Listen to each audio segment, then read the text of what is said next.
And we have a guest with us now, is a gentleman that kind of changed the music business around a little bit to an entire generation of bass players.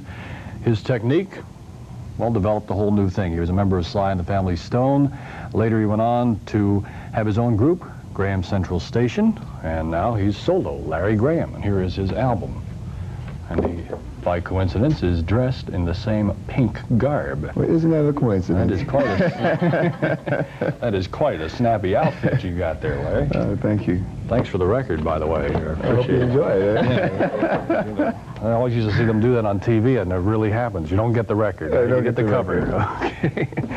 Things have changed around for you for a lot. I mean, to think that Sly and the Family Stone was a pretty crazy group. I mean, a lot of hit records. Things keep changing, yeah. Images change, the music change. Yeah. Group personnel change. You change. I even changed my location. Yeah. I used to live in the Bay Area, in Oakland, right across from San Francisco.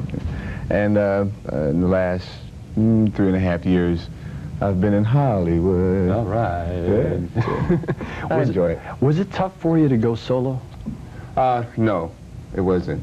Actually, I have a little more freedom now as a solo artist because there's only me to worry about. Yeah. So it's been easier, really. Now, on this album, you've written just about all the songs. There are a few that you haven't written. But did you write any of Sly's stuff? No, at the time, Sly was doing all of the writing. So when somebody's turning out that many hits, you leave that alone. You don't mess with a string good of them thing. too, boy. Yeah, yeah. Everyday people dance to the music. Thank you for letting me be myself. Hot Fun in the Summertime. Yeah, Hot Fun in the Summertime. I like that one. Yeah, that's one of my favorites. Yeah.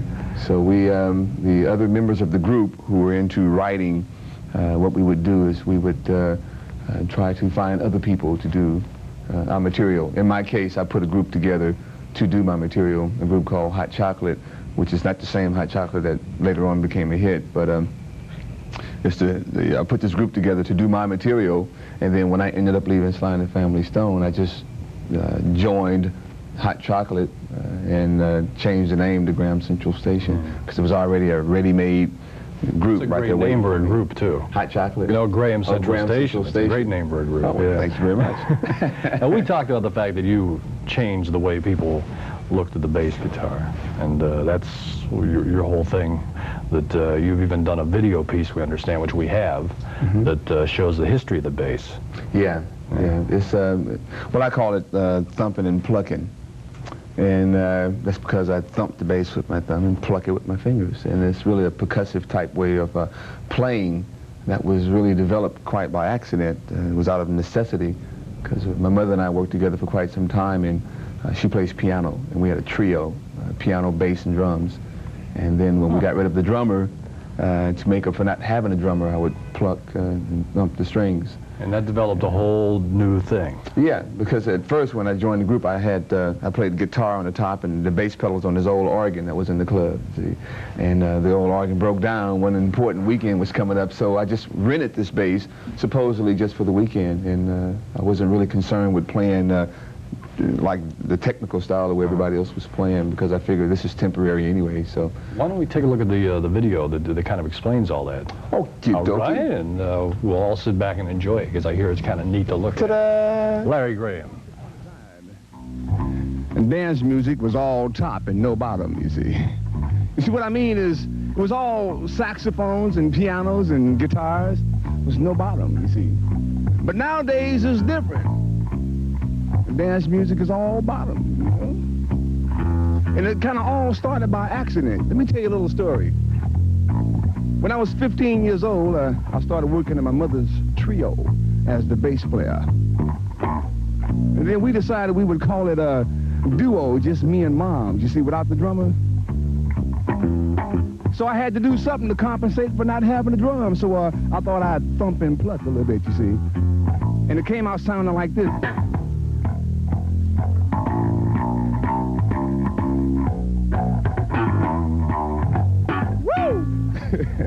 And then one night this young man came through and said, I'd like to have you play in my group. And I said, cool with me? The group turned out to be Sly and the Family Stone, you see.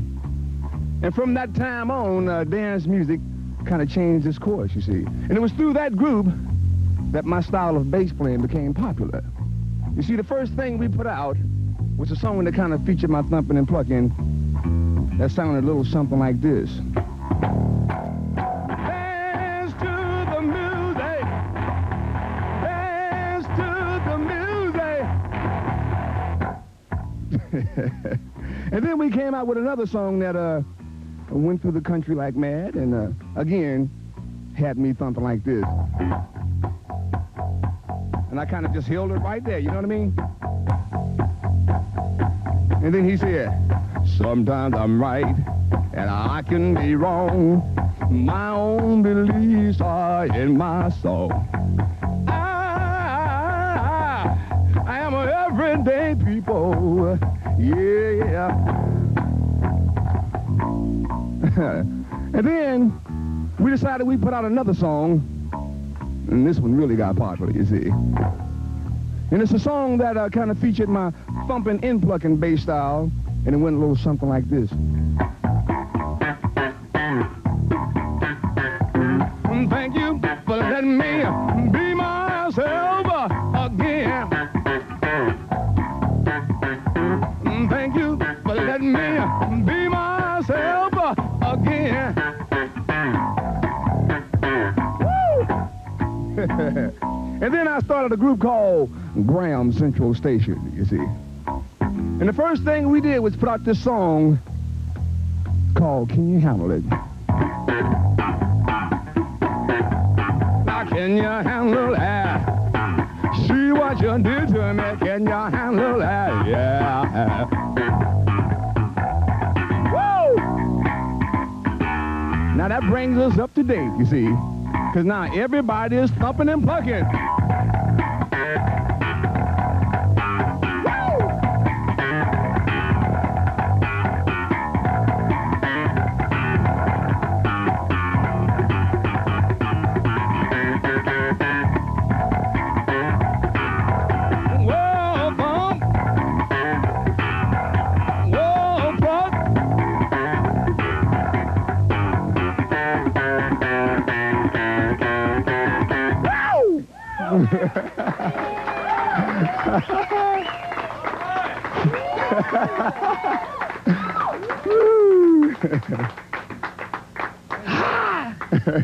No, I like that one.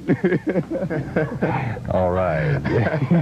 You obviously you've broken strings for you. Oh, yeah. What do you do in the middle of the song? Well, I learned after a while. I have a backup bass. And usually it's one that looks identical to the one that I'm playing, and I'll just ease to the back of the stage and switch basses, you see. Because when you break a string, there's nothing you can do.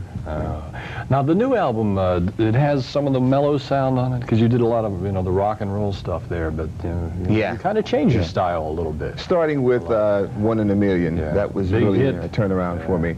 Yeah, so that was like my first venture off into my solo career.